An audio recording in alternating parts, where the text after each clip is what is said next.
I gotta say, these little snark subreddits, juicy. I will say, I appreciate you for kind of changing my opinion of Swifties because it seemed like for a while there, Swifties were a little wacky. They were a little crazy. When they doxed that one reviewer for leaving Taylor a pretty, let's be honest here, reasonable score. Like it wasn't terrible. It wasn't like a 10 out of 10 or a 9 out of 10, but it was like, I don't know, was it 8, 7 or 8, something like that? Not terrible. They doxed her ass, man. However, they are a minority. But these snark subreddit people, somehow they make me feel worse than the most insane rabid Swifties because there's like a miserableness to it. Like Swifties seem to be happy. They might be insane, but they seem happy. So it's like that doesn't necessarily make it better, but it makes it a little bit less miserable. R/Travis and Taylor takes a break from being mad at Taylor Swift to be mad at each other over the issue of culture appropriation. This is a month-old reference. Travis and Taylor is a snark subreddit for people who are mad about everything Taylor Swift has ever said or done. A scattershot attack includes everything from lyrics from 2006 to random tweets from Calvin Harris to a fine for trash outside her apartment, allegedly from the Paps. Allegedly from the Paps. Rough. We can see some of the pictures here. Here's Taylor in some geisha makeup and a kimono. Very interesting here. Gay. That's a problem. She was fine. This is the one that apparently the paparazzi left behind. Olivia Rodrigo reportedly giving up millions of dollars in royalties to Taylor Swift and Hayley Williams after being accused of copying their songs. Calvin Harris, hurtful to me at this point, but this is old Twitter. If it's a tweet that still looks like this, I don't care about it anymore. Taylor Swift criticized by ACLU after sending cease and desist letter to blogger. Defamation? Where's the first picture from? That's awful. As a Japanese, I don't particularly get offended by this, though. Also, there are many Maiko, known as geisha, cosplay studios in Kyoto like this one. Oh, you can just get this done. Would you mind me asking your age-ish? I mainly worked with Japanese in a business context, and many of our employees were in rural areas where things were more traditional, so my perspective definitely could be skewed. I wonder if it's more of a perspective of generations in geography, kind of like tattoos. My understanding is younger Japanese are more likely to get them than the elders who still think Yakuza. Plus, it's such an awful makeup job. If you're going to do it, you have the money to get it done well. Was it? I mean, this is her in the process again. I'm not even gonna, whatever. Let's see. I'm Japanese too, and people get it done all the time as a service since a lot of younger people Japan don't know how to properly put on a kimono. It's a service that's been around for a very long time. Also, I looked up the video that Taylor with the makeup, and it's done by Japanese people, not her. I'm 30, and I'm from Kyoto. Fair enough. Thanks for your response. In Japan, she was dressed up as a geisha. Geisha? It's geisha, right? It would have been fine if she was just going to wear a kimono, but she had to wear the geisha makeup and hair. Sorry, this is a miss. I've been living in Japan for over 6 years, and cultural appropriation is not really a thing people care about here. It's the total opposite. Japanese people absolutely love when foreigners dress up in kimono. That's what I've been hearing, but, I've heard that this is the kind of thing that, like, white Americans care about more than Japanese people, But it's kind of like the whole, like, sombrero in Mexico. Like, you wear a sombrero here, and people will say you're culturally appropriating, but in Mexico, and I have plenty of Mexican friends that just, quite frankly, don't give a shit. What they don't like is when you're genuinely racist and you hate who they are because of where they're from or their ancestry. That's what they hate. But they don't care about any of that other stuff. They don't want to be made a mockery of, I guess. But even then, dude, a lot of the Mexican people I met, they flat out don't care if it's made a mockery of. They're very very chill, very chill. But obviously, not everyone is like that. It's just personal anecdotal information that I'm throwing out. Oof, yeah, that's bad. I know locals don't mind foreigners wearing kimonos, but I cannot imagine they're happy about the makeup. That's so horrible.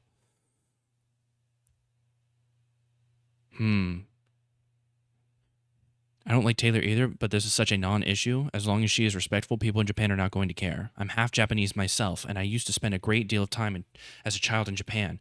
Never have I ever seen any foreigners wearing geisha makeup, whatever, kimonos, sure, but even Japanese people themselves would not wear geisha makeup as a delicate traditional craft that takes years to hone the skills it's required to become one. Is perhaps a non-issue to foreigners, but to us, it is. See, I just read above there a couple people that are just Japanese that disagree with you. So that's kind of really that's a thinker. That really makes me think there. With respect, that's not how my Japanese colleagues and friends have told me. Why are you getting downvoted? You were just stating facts, and people think it was okay. What, you're getting downvoted because people there? It would appear that not everyone thinks the same way as her. All I can find is people in Japan that don't care, and they even offer geisha makeovers to tourists. I worked for a Japanese company. I didn't the chance to go to Japan because of COVID, but I can tell you I would never do this. So you haven't even been to Japan? But they would make a sucking noise with their teeth and give you side eye, which is far worse. They literally would not. 99% of them would run over and ask to take photos with you and thank you for appreciating their culture. So wait, this person hasn't even been to... Oh no, this isn't even OP. I thought this was OP saying that. You haven't been to Japan. You're just like, yeah, they definitely don't do that there. I've never actually been there in person. This is why whenever I say, like, I've heard that people don't care, this is why I just simply say that and I don't state that as fact. Because I've never actually, I've probably, like, realistically known a small handful of Japanese people, like Japanese Americans in my life in the areas that I've lived. And I've never asked their opinion on this. So I'm not going to say that I know for a shot. Including this is a picture of Taylor in a traditional geisha outfit in Japan as part of a publicity event. Some users are quick to point out that this is a common tourist activity, and most people either don't care or actively encourage it. Coming in on the its appropriation side are, I spent a lot of time in Japan as a child. The real star is someone who says the makeup is awful and ratchet.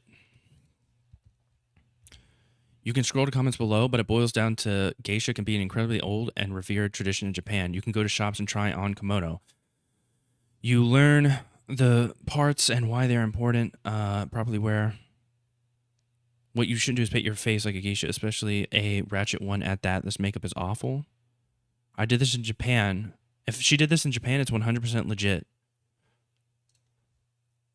More cosplay than traditional, but she got it done in Japan by Japanese people. So, like, I guess you should be mad like that the ratchet makeup was done by Japanese people. That's a strange take, Hey, it is what it is. Those Japanese people don't even understand their own traditions very well.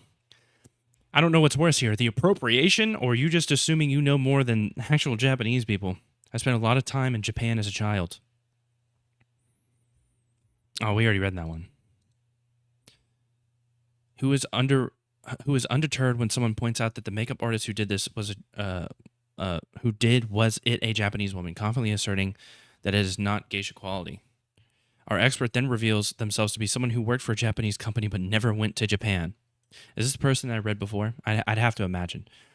I didn't get the chance to go to Japan, but you work for it. That's like, I'm sorry, man. That's like working for Nintendo and just being like, trust me, I understand Japanese culture. I work for Nintendo of America.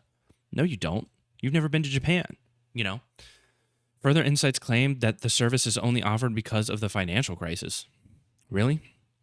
Just because you can doesn't mean that you should. For all of them, they offer it because the yen has lost nearly 30% of the value in the... Can we get some, this service has been going on far before the Japanese economic crisis. Like, where are you guys getting this information? Y'all just be pulling shit out your ass. This is why I say, this is why these subs end up being way more sad to me, is because when you reach the point where you're just, making up shit just to, condone how much you dislike Taylor Swift... come on, man. There's plenty of reasons. You can just not like her music, You can not like the private jet moves that she makes. I get that. But this is crazy. Snark subs are truly bad for the soul, but then again, so is this entire website. Relax. Have you been to Made Me Smile? Just don't read the comments. Taylor Swift poisoned our water supply, burned our crops, and delivered a plague unto our houses. I hate when she does that shit. She's always doing that shit. But anyway, when I roll up to the Obsessed with Taylor Swift contest, but my opponent is an r/Travis and Taylor regular. Yeah, true. I think the people on Twitter that dislike Taylor Swift, if they could visit that sub, they'd be like, maybe I should chill. I don't want to become that. Stop posting about her. I can't escape her. And then I'll click on their profile and they're literally active and Travis and Taylor. Oh, I love when people do that shit. I'm like, oh, I can't escape hearing about this person, but then people do that on boomers always do that on Facebook, right? They can't resist the urge to comment on an article about a thing that they don't like. So then Facebook will show them more and more and they're like, why can't I avoid it? And it's like, because you keep commenting on it. So Facebook thinks you're interested in this thing. It's another thing to actively go out and follow a sub that's about the person, but then complain that you can't stop seeing them. That's fucking insane. Oh God. Actual losers, is it gatekeeping makeup now? I get the appeal of snark subs. It's fun to be a catty bitch sometimes, but it's fun to go on book circle jerk and laugh at people with what I deem to be plebeian taste.